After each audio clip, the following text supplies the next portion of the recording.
And now, breaking news. Ahoy, the news. News From the Weird Wire.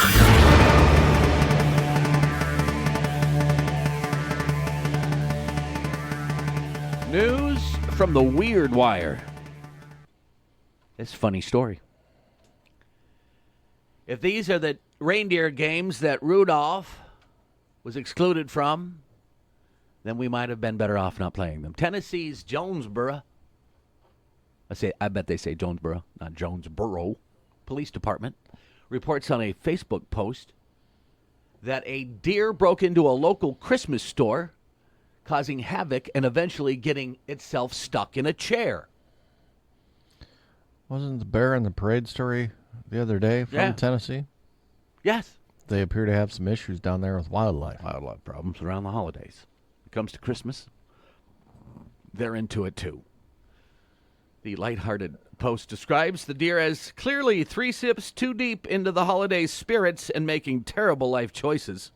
Once inside, he took a grand tour, sniffed the ornaments, inspected the garland, side-eyed a nutcracker, and galloped around like he was trying to remember where the sleigh was parked.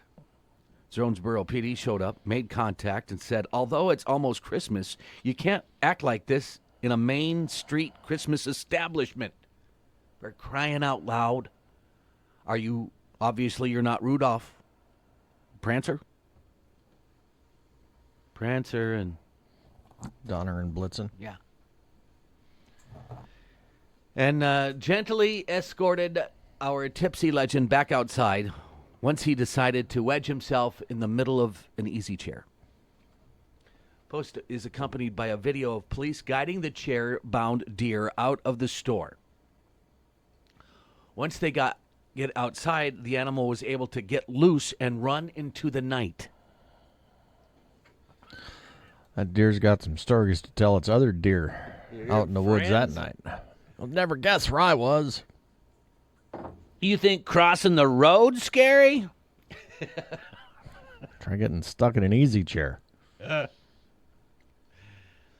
Poor deer. I'm not going to Tennessee. Yeah, they're crazy with their deer and bear and Christmas. Now this guy. Entirely too much time on his hands. Right. This guy rode the Cars Disneyland ride 15,000 times. So he didn't say like in a year. Ever since it's been open, perhaps? He's just been keeping track. So you'd have to ride it 5 times a day, every day.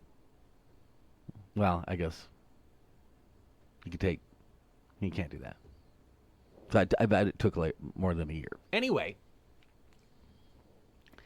he rode the ride, Cars-inspired Disneyland attraction. I think everybody knows what we're talking. Disney is the parent company of ABC News. Just want to make sure we're legal. The John Allen Hale tells the Associated Press he's been keeping track of every time he's taken a spin on the Radiator Springs Racers, which pits 2 cars of riders against each other in a randomized race. I fell in love with the ride. Evidently. John said. After each ride, he would note his car's color and lane as well as his result. This dude's got way too much time in his hands. You don't know who's going to win the race, he says. There is no pattern of who wins or loses. Thus the word random there, buddy.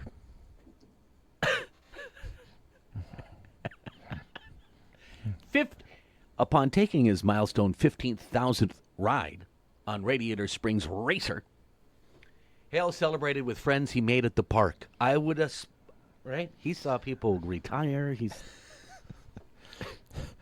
The employees who are at the gate for said ride have to be like, you again? You've got, what was it, like 12,000? No, 13,486. And then you just wonder about, in that time, maybe anybody actually ride with him twice by pure coincidence. Doesn't sound like he's real great at making friends, so no, he just goes by himself. Well, he's got park friends now. That's a lot of times. But I suppose on those park passes, you can ride it's unlimited rides. So you can spend your whole day on the Radiator Springs Racers. Take a guess what it costs to get into Disneyland right now. $75. 1 day, 1 park tickets. There's several different. Sure. $169. Whoa! $100 for parking. What? You can get an annual pass for $2,000. I bet he's got one of those. He better. California residents can bring down their costs significantly if you're not a tourist. Well, you're actually from there.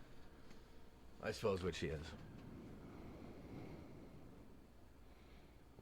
But even at $2,000, this dude has way too much time and money in his hands. I guess. Holy cow. Well, he's happy. Good for him. Is that Disneyland? Yes. Oh. Well, it's already not very cheap to live in that state either. Woo! Our final story. Yeah? I'll give him an A for effort. Okay. A South Carolina prisoner's unsanctioned feast did not go as planned. South Carolina Department of Corrections reports that it intercepted a drone at the Lee Correctional Institution carrying steak and crab legs, as well as cigarettes and a bag of marijuana. Whoever orchestrated the drone delivery also made sure it included Old Bay seasoning. It does go well with seafood. Steak and crab. And weed. What do you think that was? That's what we're doing for Christmas. Well, it's funny. Shawshank was just on some streaming service that I have. I have them all, it seems. And anytime it's on, I'm like, well, I'll watch that. Andy. It wasn't Andy Dufresne getting his rock hammer from Red. We've graduated to drones and weed. So did they, did they actually catch it, or did they wait to see who goes out and grabs the package to get their guy? Or did they like, hey, there's a drone, stop it, shoot it, grab the stuff? You're acting like I've orchestrated one of these before? No, well, I mean, no. Like obviously they saw the drone. So they have a sting? Or did they just get the stuff and shut it down?